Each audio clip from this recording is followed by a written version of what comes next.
Hello. हाँ कोमल। Hello.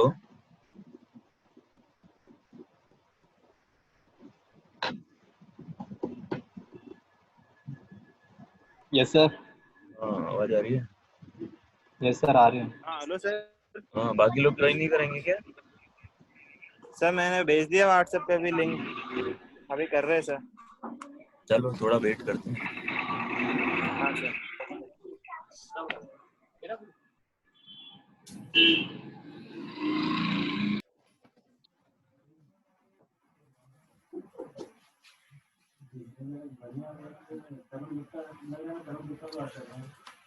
आप लोगों को मैंने एक पीडीएफ शेयर की थी, 3 पीडीएफ तो बुक की थी। Yes sir. Hello hello. हाँ सर की थी ना। 3 तो बुक की थी और एक में क्वेश्चन थे यस ऑब्जेक्टिव सर। सॉल्व करने हैं, वो ऑब्जेक्टिव टाइप क्वेश्चन आपको है ना। ओके। और आंसर कैसे सेंड करोगे मेरे को? जो कॉपी में सॉल्व करो। हेलो। Yes sir. हाँ, उसकी है ना पीडीएफ बना के मेरे को मेल करना है ना। ठीक सर। मेल आईडी है ना मेरी? हाँ सर।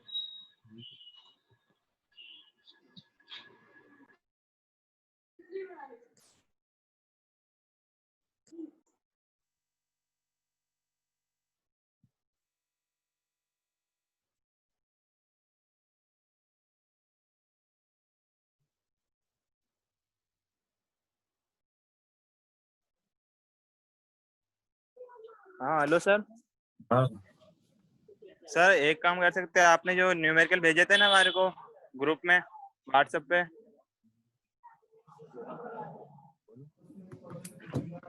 हाँ सर उनको हम गूगल क्लासरूम पे भी सर एक आप जैसे सूरज सर वगैरह सबने बना रखे हैं सर, तो गूगल हाँ। क्लासरूम पे भी एक क्लास क्रिएट कर लेना सर, तो हम वो सारे जो न्यूमेरिकल है पीडीएफ बना के आपको वहाँ पे सबमिट करा देंगे। वो तुम बना सकते हो क्या कमल?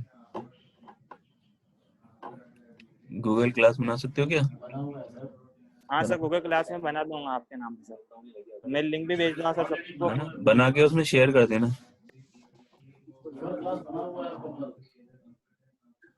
बना हुआ है हाँ पहले सर से, उसमें, शेयर कर देना। हाँ सर वो मतलब सूरज सर का मुकेश सर का सबकी क्लास तो बनी हुई है इंडिविजुअली।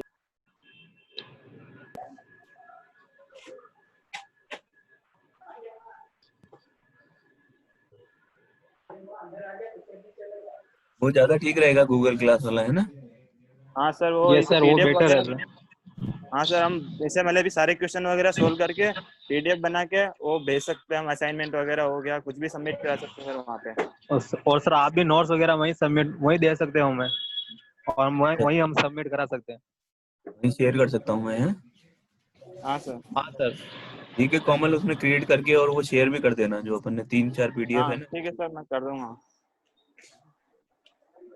Okay sir.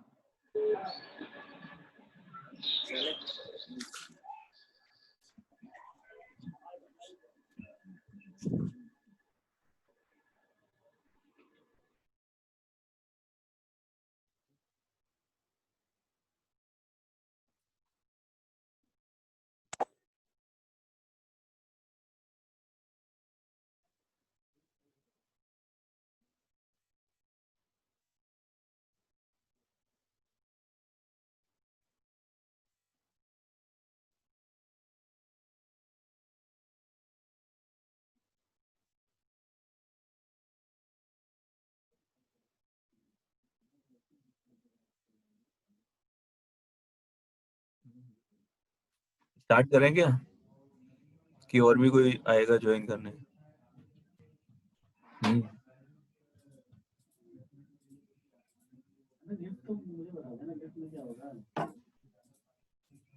हाँ Mahipal, hello. Yes sir. Start करें महिपाल?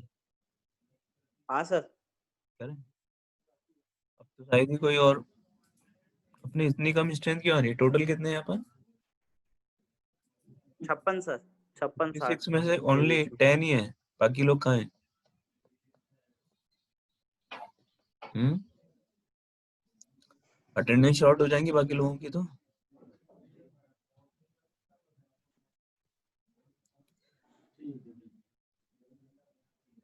हेलो कोमल, हेलो। Yes sir. हाँ स्क्रीनशॉट ले लेना अटेंडेंस का, है ना, शेयर कर देना मुकेश सर को।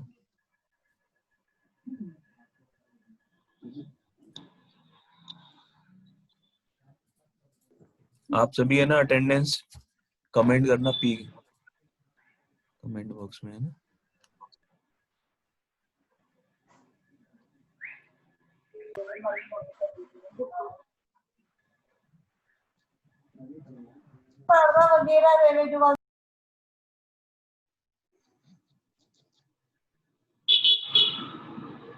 स्टार्ट करें। एमिशन इन आईसी इंजन, ठीक है।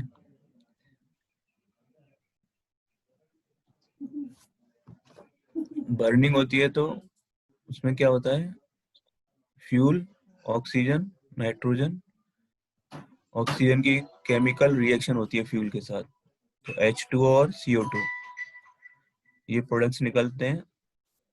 N2 का खाली टेम्परेचर इंक्रीज होता है ना।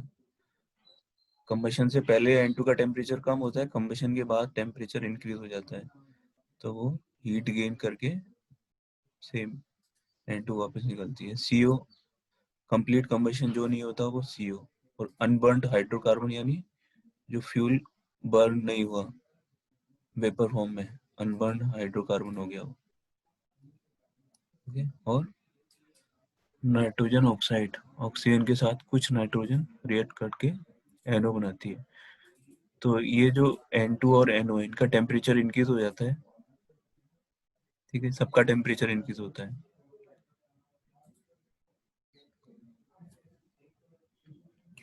The emissions exhausted into the surrounding pollute the atmosphere।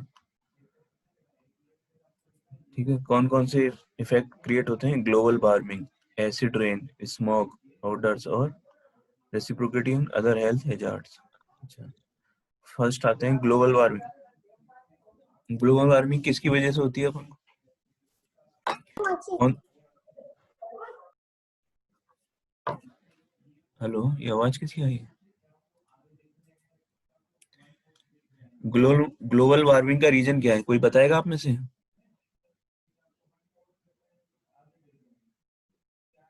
Hello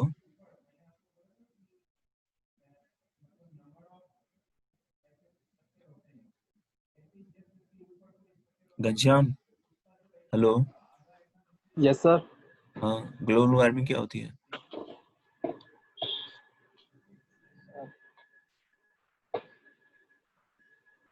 पता नहीं। नहीं पता। नहीं सर। इसमें जो CO2 गैस है ये मेन कॉज है ग्लोबल वार्मिंग का। वार्मिंग का मतलब ग्लोबल का मतलब क्या है, पूरी अर्थ पर ग्लोबल, यस। और यस वार्मिंग का सर। मतलब हीटिंग, है ना, यानी पूरी ओके। अर्थ पर हीटिंग होना, उसको क्या बोलेंगे अपन, ग्लोबल और ग्लोबल वार्मिंग, वार्मिंग। वार्मिंग। हमसे अपने पास जो रे आती है अर्थ पर, है ना, स्कैटर्स होके आती हैं और वापस अर्थ सरफेस से टकरा के वापस रिफ्लेक्ट होके वापस चली जाती हैं वो, है ना। अगर वो जो रेज हैं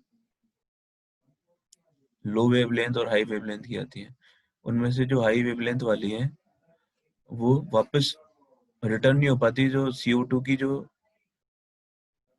सरफेस होती है, CO2 गैस जो होती है वो उसकी टकरा के वापस वहीं रुक जाती है, ठीक है।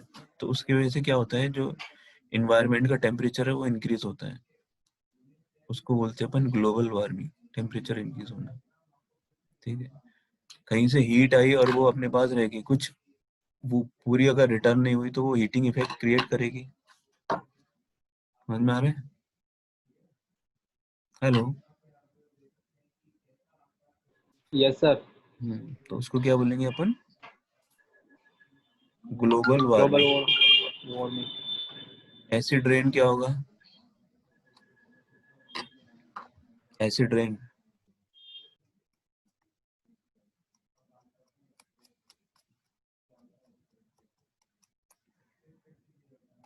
Acid rain,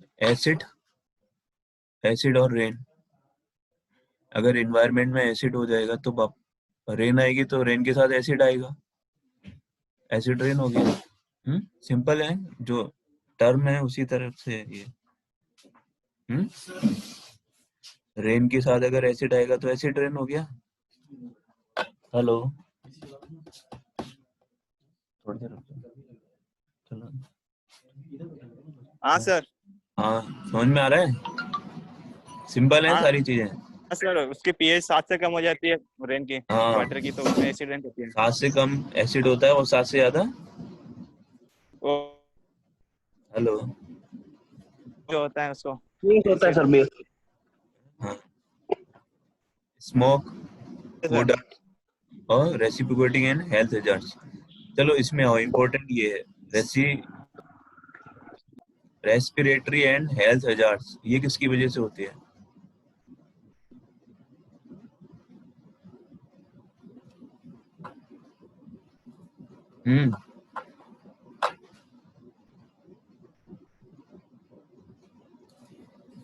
respiratory and health hazards. Hello, हाँ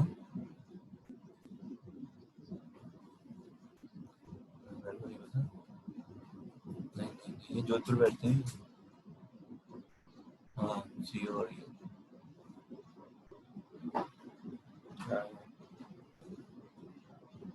हाँ, वो 2 कॉपी ले जाएंगे, कॉपी वहाँ दे देंगे।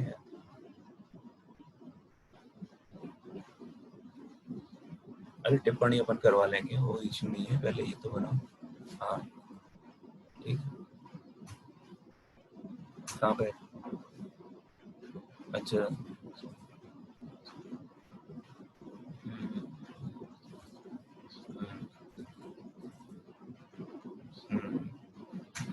ठीक है, सोमवार को चल चलेंगे। तो यहाँ से तो काम कराओ उसका। ठीक, अरे मंगलवार को चलेंगे।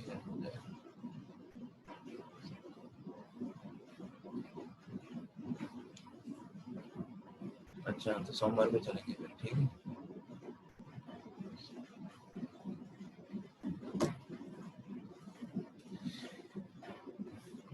रेस्पिरेटरी एंड हेल्थ हैजार्ड्स ये किसकी वजह से होते हैं? जो पार्टिकल्स होते हैं ना, nano micro particles, yes sir, वो जो अनबर्न एयर के अंदर जो हाइड्रोकार्बन्स धूल होते हैं। मिट्टी वगैरह, यस ये सर, जो अनबर्न हाइड्रोकार्बन्स हैं, अगर ये अपने रेसिप्रोकेट मतलब अपन सांस के साथ अपने अंदर जाएंगे या पार्टिकल्स जाएंगे तो वो क्या क्रिएट करेंगे? Respiratory and others health hazards create करेंगे, ठीक है। Causes non stoichiometric combustion. Stoichiometric combustion का मतलब है कंप्लीट कंबशन, यानी उसमें CO नहीं, पूरा CO2 में कन्वर्ट हो गया ऑक्सीजन, कुछ भी CO नहीं बची, खाली अनबर्न नहीं बची ऑक्सीजन, तो वो स्टोकियोमेट्रिक। और नॉन स्टोकियोमेट्रिक का मतलब हुआ कि पूरा कंप्लीट कंबशन नहीं हुआ, कुछ प्रोडक्ट फ्यूल भी बचा, ऑक्सीजन भी बची, तो वो CO बनेगी और अनबर्न हाइड्रोकार्बन दोनों रहेंगे वो, ठीक है। ये दोनों टर्म प्रेजेंट यस रहेंगे सर, अगर वो स्टोकियोमेट्रिक नहीं है, यानी कंप्लीट कंबशन नहीं हुआ। डिसोसिएशन ऑफ नाइट्रोजन, नाइट्रोजन का डिसोसिएशन जैसे यहाँ पे हो रखा है N2, है ना, वो भी नहीं होना चाहिए। इम्प्योरिटीज ऑफ एयर, एयर के अंदर जितनी ज्यादा इम्प्योरिटीज होंगी उतनी ज्यादा पॉल्यूशन होगा, है ना। इम्प्योरिटीज ऑफ फ्यूल, फ्यूल के अंदर भी इम्प्योरिटीज होंगी तो उसका भी कंबशन कंप्लीट नहीं होगा, ठीक है। Effects of common engine emissions, nitrogen oxide, nitrogen के साथ जो रिएक्शन होगी नॉक्स नाइट्रोजन ऑक्साइड बनेगा, NO NO2 NO3 इस तरह से। एक्स का टर्म में मतलब ऑक्सीजन 1 2 3 कुछ भी हो सकती है, N एक ही होगा इसमें, है ना, NOx। इसका हेल्थ इफेक्ट क्या होगा? लंग डैमेज, रेस्पिरेटरी इलनेस, ठीक है। इन्वायरमेंटल इफेक्ट क्या होगा? ओजोन, स्मोक का इफेक्ट होगा, और एसिड रेन क्रिएट करेगी ये, damage trees, lakes and soil, reduce visibility, acid rain cause building statues and movement to deteriorate. जो अभी ताजमहल का चल रहा है, ताजमहल के आसपास इंडस्ट्री नहीं लग रही है, उसका कारण क्या है कि वो भी इफेक्ट करता है, जो बिल्डिंग बनी हुई है उसको डैमेज करता है, वहाँ पॉल्यूशन होगा तो वो उसको डैमेज करेगा, ठीक है। Carbon monoxide CO reduce ability of blood to bring oxygen to body cells and tissue from combining CO with hemoglobin and form carboxy hemoglobin। अपन जो ब्रीथिंग एयर लेते हैं उसमें क्या होता है? ऑक्सीजन प्रेजेंट होती है, अगर उसके अंदर CO होगी, यानी CO होगी तो वो क्या होगी? वो बॉडी के अंदर क्या इफेक्ट करेगी? सेल्स को मार देगा। हीमोग्लोबिन को वो फ्लो नहीं, ऑक्सीजन का काम क्या होता है अपने जैसे अपन सांस लेते हैं तो वो जो ऑक्सीजन अपन जितनी ज्यादा लेते हैं वो अपनी जो ब्लड को सर्कुलेट करने का काम करती है ऑक्सीजन अपने शरीर के अंदर, अपनी बॉडी के अंदर। तो जितनी ज्यादा ऑक्सीजन लेंगे अपन उतनी ज्यादा ब्लड सर्कुलेट होगा और उतनी ज्यादा अपन फिट रहेंगे पूरे दिन। ठीक है। और अगर अपन ऑक्सीजन के अलावा जैसे CO भी जाएगी तो वो क्या करेगी, वो हीमोग्लोबिन को पूरा सर्कुलेट नहीं कर पाएगी और उससे green house gas, environmental effect भी ग्रीन हाउस गैस CO की वजह से होता है। ग्रीन हाउस गैस का इफेक्ट ये है कि वो एक हाउस क्रिएट हो जाता है जिसमें जो हीट है वो बाहर एटमॉस्फेयर में वापस रिटर्न नहीं जा पाती। उसको क्या बोलते हैं, green house effect. Volatility organic compounds, volatile organic compounds, VOCs।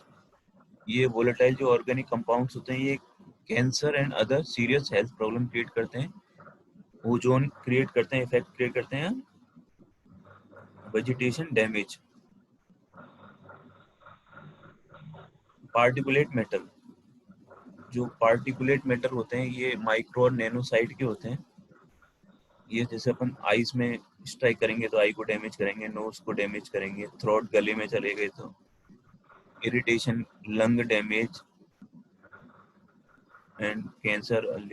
Source of hatch, इसके एनवायरमेंटल इफेक्ट हैं विच रिड्यूस विजिबिलिटी, विजिबिलिटी को भी रिड्यूस करेंगे। Ashes, smoke, suit, dust and dirty and discolor stresses property including clothes and furniture।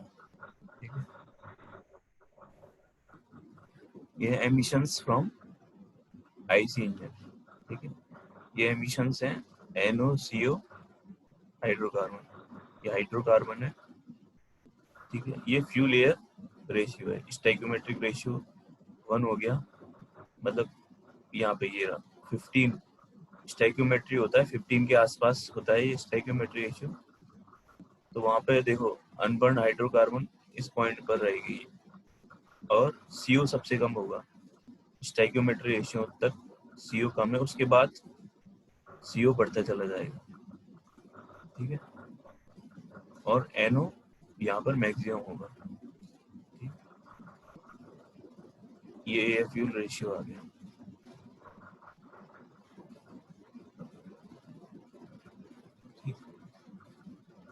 14 point something होता है, कुछ 15 के आसपास मान सकते हैं स्टोइकोमेट्रिक रेशियो। 15 से ज्यादा नहीं होना चाहिए। यहाँ पे 15 से ज्यादा होगा तो अनबर्न हाइड्रोकार्बन तो कम होंगे, CO भी कम होगा, लेकिन नॉक्स भी कम होगा थोड़ा सा। NO मैक्सिमम इस पॉइंट पर होगा। On the most important variables in determining spark ignition engine aim is the fuel air equivalence ratio। ये fuel air equivalence ratio है। SI engine has normally been operated close to stoichiometric, ये stoichiometric ratio के आसपास आ गया। So slightly fuel rich to ensure smooth and reliable operation।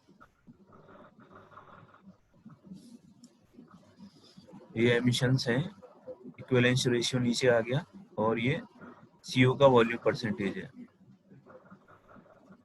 ये वाली line CO की है, ये अनबर्न हाइड्रोकार्बन है और ये नॉक्स।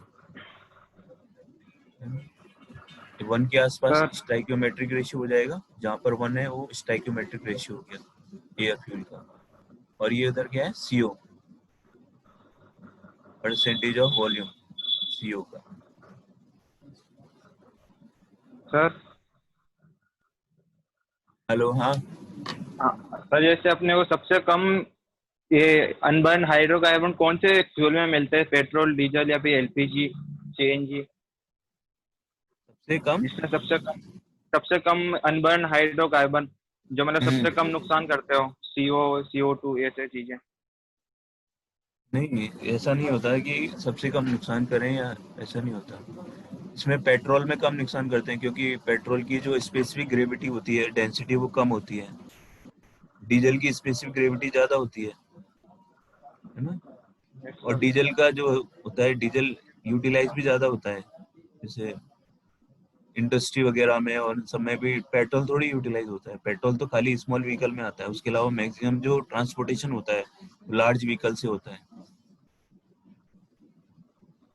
Yes sir. ठीक है, पेट्रोल का कंजप्शन भी काफी कम होता है, और डीजल का सर जैसे कंजप्शन सबसे ज्यादा होता है, तो वो ज्यादा नुकसान, उससे ही ज्यादा डैमेज होता है। डीजल में भी जैसे इंडस्ट्री में होता है तो वो डीजल अलग होता है, वो और ज्यादा हाई डेंसिटी वाला डीजल यूज करते हैं वहाँ इंडस्ट्री में। Yes sir. ठीक है, ये डीजल नहीं हाँ होता, सर। और ज्यादा और हाई स्पेसिफिक ग्रेविटी वाला होता है। Okay sir. और सर ये इक्विवेलेंस रेशो सर, ये समझ में नहीं आया, दोबारा से ये थोड़ा सा समझा स्टाइक्योमेट्रिक दीजिए। रेशियो को 1 बना के इक्विवेलेंस ले लिया। अगर स्टाइक्योमेट्रिक रेशियो के इक्वल है तो वो 1 हो गया, सर। उसको डिवाइड कर दिया स्टाइक्योमेट्रिक रेशियो को एयर फ्यूल रेशियो से, air fuel ratio upon stoichiometric ratio 1 हो गया। ठीक है, yes sir. Okay sir. Equivalence ratio.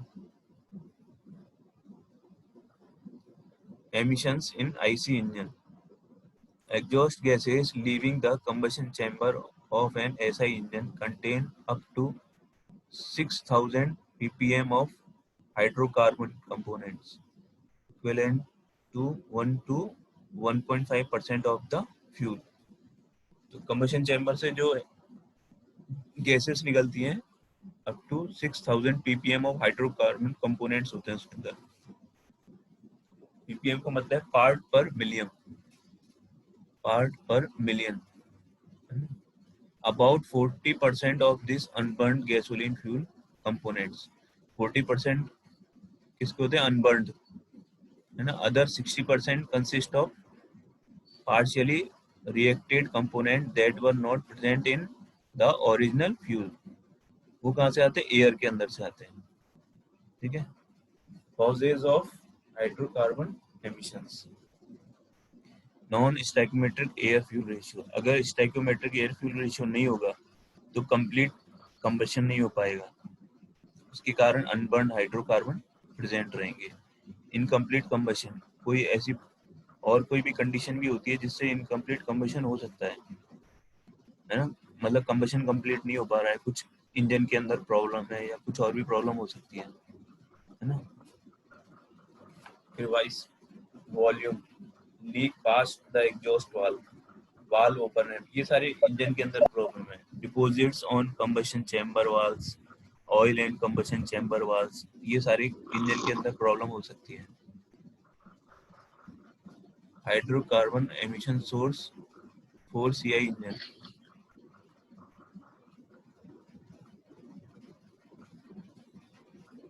Over mixing of the fuel and air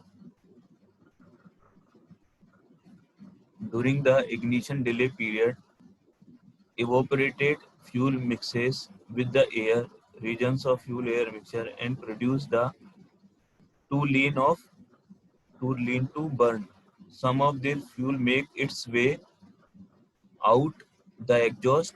Longer ignition delay, more fuel becomes over mix। अच्छा, इसमें ये है कि इग्निशन डिले क्या होता है ना, ये आपको प्रॉब्लम आ रही होगी। Yes sir. डीजल के अंदर क्या होता है? कंप्रेस एयर कंप्रेस्ड होती है, कंप्रेस होने के बाद क्या होता है? फ्यूल इंजेक्ट होता है। जो फ्यूल इंजेक्ट होता है, जिस पॉइंट पर फ्यूल इंजेक्ट चालू होता है और जिस पॉइंट पर कंबशन स्टार्ट होता है, उन उसके बीच का जो डिफरेंस होता है उसको अपन कहते हैं इग्निशन डिले, है ना। इग्निशन डिले बढ़ने का मतलब है फ्यूल ज्यादा इंजेक्ट हो गया। ठीक है, जिस पॉइंट से इंजेक्शन स्टार्ट हुआ और जिस पॉइंट पर कंबशन स्टार्ट हुआ उसके बीच का पीरियड हो गया इग्निशन डिले। अगर लॉन्गर इग्निशन डिले है यानी फ्यूल ज्यादा एंटर हुआ उसके बाद कंबशन स्टार्ट हुआ, तो क्या होगा? मोर फ्यूल आ जाएगा उसके अंदर, जो रिक्वायर्ड है उससे ज्यादा फ्यूल हो जाएगा, तो वो डिटोनेशन या वो नॉकिंग का क्रिएट करेगा, नॉकिंग। ठीक है, तो उसको क्या बोलेंगे? Over mixing of the fuel and air. एक रिक्वायरमेंट से ज्यादा फ्यूल एयर हो गया तो कंबशन भी कंप्लीट नहीं होगा, क्योंकि फ्यूल ज्यादा हो गया, एयर कम हो गई, स्टोइकियोमेट्रिक रेशियो से कम हो जाएगा वो।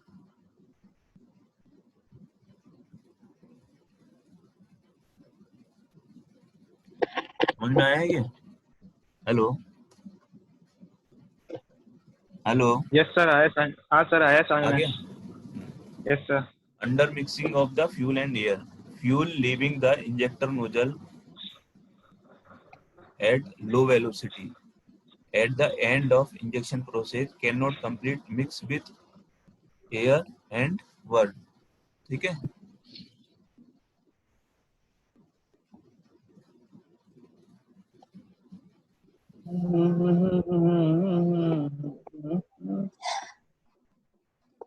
cylinder and hydrocarbon emission sources. ठीक है?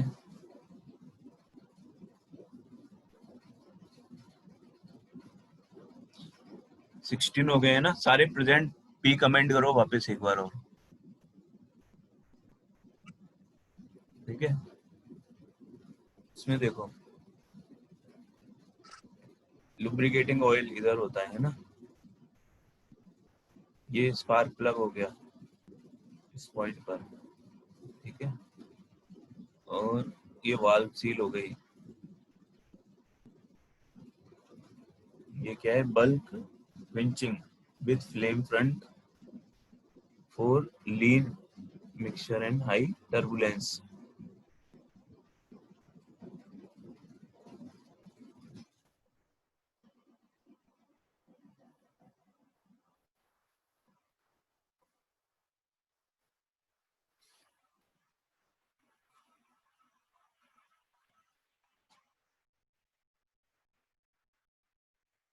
हेलो,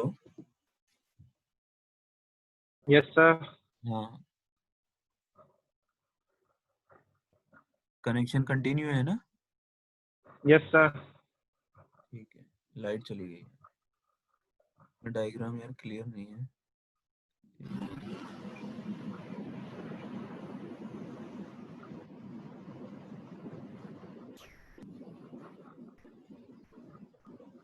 ये वाला डायग्राम अपन दूसरा बताएंगे है ना, इसमें समझ में नहीं आएगा। Okay.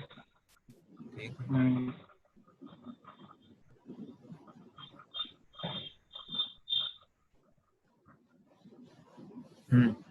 Hydrocarbon emission source in SI engine. इसके अंदर क्या है? 6 प्राइमरी सोर्स होते हैं रेस्पॉन्सिबल फॉर हाइड्रोकार्बन एमिशन। ये crevices, oil layers, deposits, liquid fuel,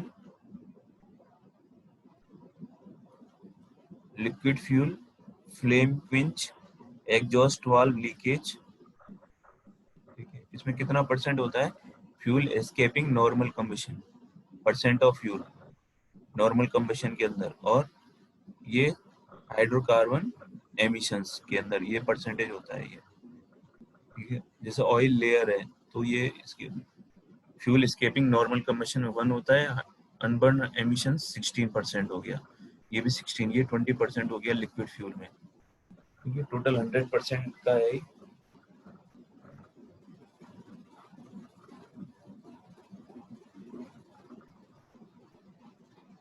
ठीक है, अब अपन डिस्कस करते हैं formation of CO in IC engine. Formation of CO is well established locally. There may not be enough O2 available.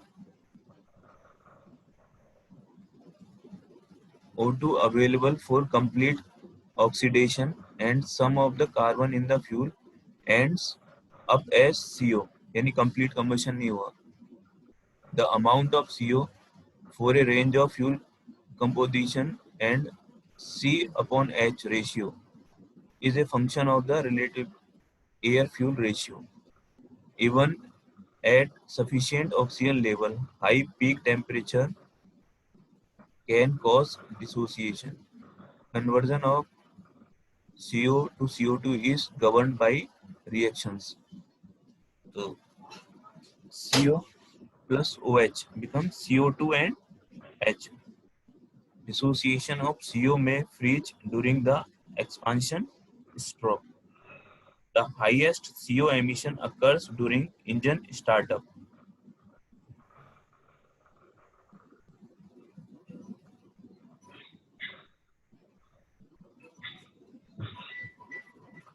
When the engine is run fuel rich to compensate for pure fuel evaporation.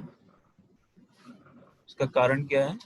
जो अपन engine को start करते हैं तो अपन को start में fuel ज्यादा supply करना पड़ता है. फ्यूल जितना ज्यादा सप्लाई करेंगे उतना ऑक्सीजन कम रहेगी. शुरू में स्टार्ट में ऑक्सीजन भी कम रहेगी, तो इसलिए कंप्लीट कंबशन नहीं हो पाएगा स्टार्ट में शुरू में करेंगे. और ऊपर से टेम्परेचर भी कम होता है. जब अपन स्टार्ट करते हैं तो जो एग्जॉस्ट उसका भी टेम्परेचर कम होता है, इंजन के अंदर भी टेम्परेचर कम होता है.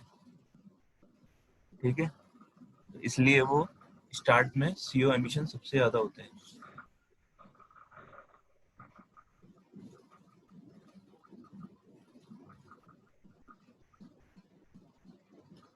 CO in CI engine, compression ignition engine. The mean air fuel mixture present in the combustion chamber per cycle is far leaner in the diesel engine than in the SI engine, due to a lack of homogeneity of the mixture built up by stratification. However, extremely rich local zones are exist. This produce high CO concentration that are reduced to a greater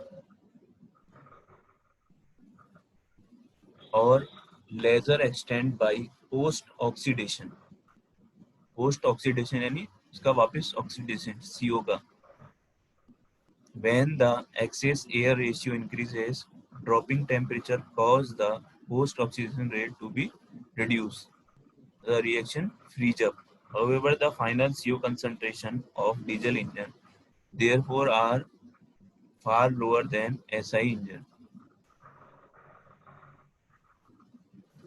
The basic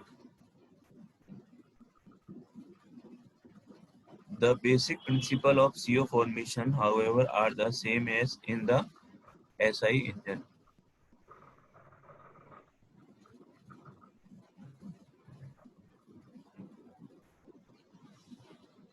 NOx, nitric oxide NO, and nitrogen dioxide NO2 are usually grouped together as NOx emission. Nitric oxide is the predominant oxide of nitrogen produced inside the engine cylinder. The principal source of NO is the oxidation of atmospheric nitrogen. However, if the fuel contains significant nitrogen in the addition source of NO, gasoline contains negligible amount of nitrogen. Although diesel fuel contains more nitrogen, current level are not significant. Okay. The mechanism of NO formation is N2 plus O, NO and N, N plus O2, NO or oxygen, N plus OH, NO and H. NO2 oblique NO ratio is negligibly small in SI engine, while in CI engine NO2 can be 10 to 30% of the total exhaust oxide of nitrogen emissions.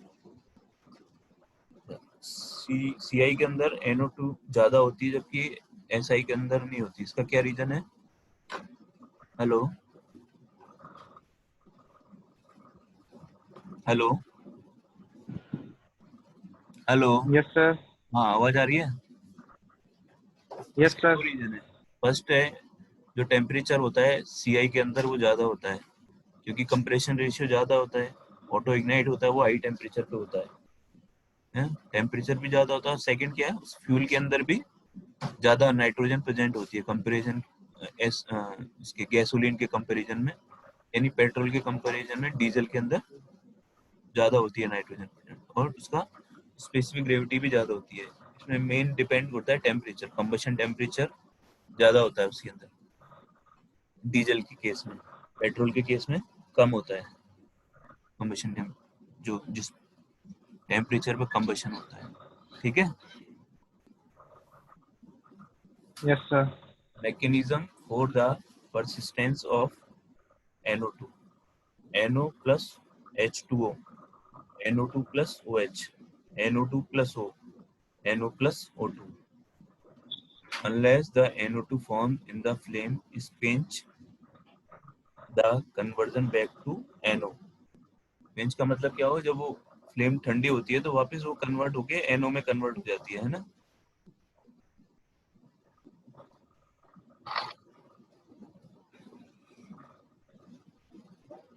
Particulates matter, PM. A high concentration of particulate matter is manifest as a visible smoke in the exhaust gases. Particulates are any substance other than water that can be collected by filtering the exhaust, classified as solid carbon material or soot. Soot की full form क्या होगी? Soot बोलेंगे या solid carbon materials, जो carbon particles होते हैं उसको क्या बोलेंगे अपन? Particulate matters. Condensed hydrocarbons and their partial oxide products. जो हाइड्रोकार्बन्स, अनबर्न हाइड्रोकार्बन है जो कंडेंस हो गए, वो भी हो गए पार्शियल, जो पार्शियली ऑक्सीडाइज हैं। These are particulates consist of solid carbon soot at exhaust gas temperature below 500. Hydrocarbon compounds become absorbed on the surface. In a properly adjusted SI engine, soot is not usually a problem. Hello? हाँ madam. हाँ हाँ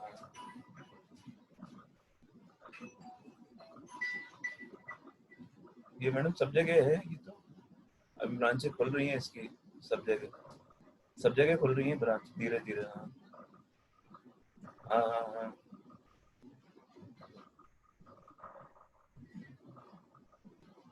नहीं मेरे पास mail नहीं है, मैंने mail किया उस बच्चे के कहने पे, मैंने मेल किया था, मेरे पास तो नहीं आया कोई mail.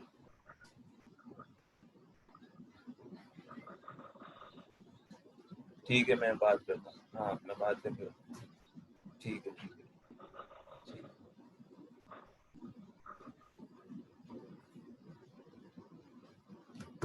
Hello. In a properly adjusted SI engine, soot is not a usually problem. Particulate can arise